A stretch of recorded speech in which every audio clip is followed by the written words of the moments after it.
My husband was having an affair. I knew it for 2 weeks, but he didn't know that I knew. Her name was Emily, saved in his phone with a white heart, simple, innocent looking. I found their messages accidentally, or maybe not accidentally. Maybe intuition guided me. He was in the shower, his phone lit up beside me. "Miss you already?" That was the first message I saw. I didn't open it immediately. I just stared at the screen. My stomach felt hollow. But curiosity is stronger than fear. I unlocked his phone. He still used the date we first met. How ironic. I opened the chat slowly, scrolled carefully, and read everything. Late night jokes. Hidden lunches. I can't wait to leave soon. Leave soon. He never told me he was leaving, but apparently he told her. That hurt the most. I locked the phone, placed it exactly back, and lay down quietly. When he came out smiling, I smiled back, like nothing had changed. That night, I made a decision. I would not confront him. Not yet. I would wait. Because being caught is easy. Anyone can panic when exposed. But confession shows character. I wanted to see who he really was. The next morning, he made me coffee, something he hadn't done in months. "Just felt like it," he said softly, avoiding my eyes, acting thoughtful. Guilt makes people kinder. Over the next few days, he became unusually gentle, careful with his words. Careful with his phone too. Face down at dinner, locked in the bathroom, always within reach. He thought he was hiding it well. But guilt has a smell, and I could sense it everywhere.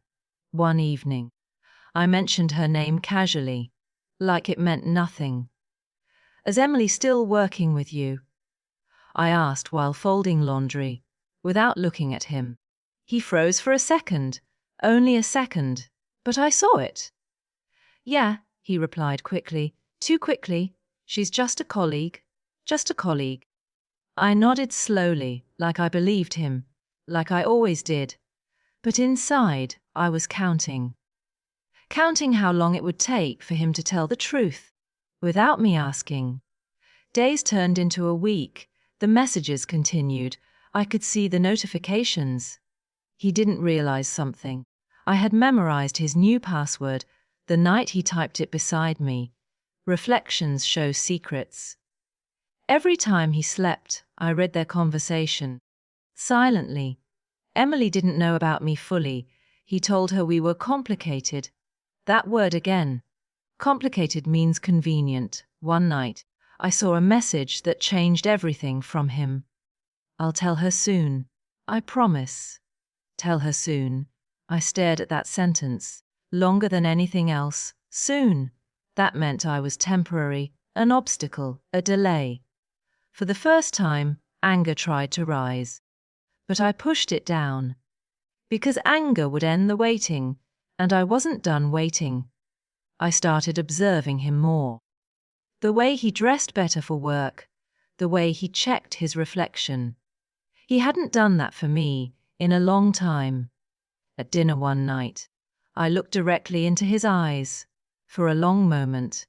He looked uncomfortable, shifted slightly, sipped his water. He asked, almost nervously, searching my face. I smiled softly, of course, and kept eating. Silence is powerful. When you know the truth, you don't need to shout it. You let it sit between you. The house felt different now, not broken. Just waiting. Waiting for him to choose. A week later he came home earlier than usual, looking serious. My heart didn't race, it slowed. He sat across from me, hands clasped together, avoiding my eyes again. "I need to talk to you," he said. And for the first time, after 2 long weeks of silence, I wondered, was he finally ready to confess? "I need to talk to you," he said again. His fingers were locked together, like he was holding himself in place. I looked at him calmly, the same way I had for weeks, silent, observing. About what? I asked softly, not challenging, not scared. He exhaled slowly, avoided my eyes, then finally looked at me. I feel like something's been off. Off. I almost smiled. Of all the words he could choose, he chose off. You seem distant, he continued. Like you don't trust me? That was the moment. Not confession, not guilt, projection. I leaned back slightly, still calm, still patient. Should I? I asked quietly. He hesitated, only for a second, but I saw it again. Of course, he replied. Too firm, too rehearsed. Silence filled the room. I stood up slowly, walked to the kitchen counter, picked up his phone. His body stiffened. I placed it gently on the table between us, like evidence in court. You were saying, I asked. His face lost color. He didn't reach for the phone. He didn't breathe normally. You went through my phone. There it was. Not regret, not explanation, accusation. I waited, I said softly, for weeks, for you to tell me. He stared at me, confused, afraid. I know about Emily. Her name landed heavily. No anger in my voice, just truth. His shoulders dropped, like a mask falling off. It's not what you think, he said immediately. Of course he did. Then tell me what it is, I replied. He ran his hand through his hair, looking smaller now, less confident. It just happened. Nothing just happens. You told her you'd leave soon, I continued, watching his reaction carefully. His eyes widened. So he knew I knew everything. She means nothing, he said quickly. It was a mistake repeated for months. I stepped closer, looked directly into his eyes. No, this wasn't a mistake. This was a choice, and you made it daily. For the first time, he had no response, silence again. But this time it wasn't mine, it was his.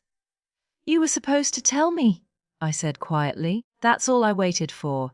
His expression changed, confusion again, waited. Yes. I knew 2 weeks ago. I read everything. And I waited. He looked stunned. You knew. I wanted to see, I continued calmly, if you'd choose honesty. His eyes filled slightly, whether from guilt or fear I couldn't tell. I was going to tell you, he whispered. When? I asked. More silence. He had no date, no plan, no courage, and in that moment everything became clear. Not the affair, not the lies, but his weakness. I felt something unexpected. Not heartbreak, not rage, relief. Because now I wasn't guessing, I wasn't waiting, I wasn't hoping. I'm leaving, I said simply. His head snapped up, leaving. Yes. Not dramatic, not loud, just final. You said you would leave soon, I continued gently, so I decided to help. That sentence hit him harder than anything else. Tears formed in his eyes now, real ones, too late ones. I love you, he said desperately. Maybe he did in his way. But love without honesty is just comfort. I loved who I thought you were, I replied softly, and I waited for him. He reached for my hand, I stepped back, not angrily, just firmly. I waited for you to confess, I said one last time. You chose not to, and that was my answer. That night I packed quietly, the same way I had waited. Calmly, patiently. Without drama, he watched from the doorway, silent now, understanding too late. At the door, I turned once more. I didn't lose you, I said. You lost someone who was willing to wait for the truth. Then I walked out. And for the first time in weeks, I wasn't waiting anymore.